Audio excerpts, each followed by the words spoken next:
En marge des travaux de la 79e Assemblée générale des Nations unies qui se déroule à New York aux États-Unis d'Amérique, le Premier ministre chef du gouvernement, l'ambassadeur Al-May Halina, s'est entretenu ce dimanche 22 septembre 2024 avec Filippo Grandi, haut-commissaire des Nations unies pour les réfugiés.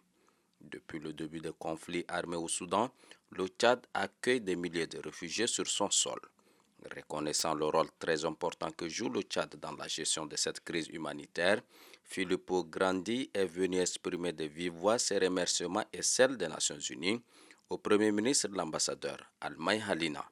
Cependant, le haut-commissaire des Nations Unies pour les réfugiés reconnaît le faible niveau de mobilisation de ressources en faveur du Tchad pour faire face à cette crise, d'où la nécessité d'impliquer encore davantage les agences de développement. Très préoccupé par la situation à l'est du pays, le chef du gouvernement, l'ambassadeur Al-May Halina, a souligné l'importance d'une prise en charge collective de population et faire un plaidoyer en faveur du Tchad. Le haut-commissaire des Nations Unies pour les réfugiés affirme que le Tchad mérite plus qu'un accompagnement de la communauté internationale. Filippo Grandi promet tout mettre en œuvre pour que le Tchad soit appuyé. Nous avons un petit peu discuté comment on peut faire pour mieux mobiliser les ressources de la communauté internationale. Le Tchad a fait des gestes de solidarité extraordinaires vers tous ses voisins de pays instables et le Tchad mérite beaucoup plus d'appui de la part de la communauté internationale.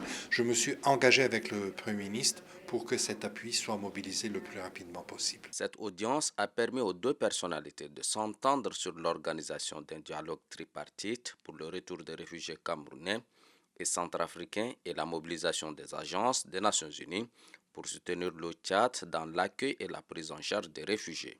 S'agissant des conséquences des catastrophes naturelles, Filippo Grandi et l'ambassadeur Al-May Halina soulignent la reconstruction des structures scolaires et sanitaires détruites cette année. Tout ceci sera traduit dans les faits avec la visite du haut-commissaire des Nations Unies pour les réfugiés dans le tout prochain jour au Tchad.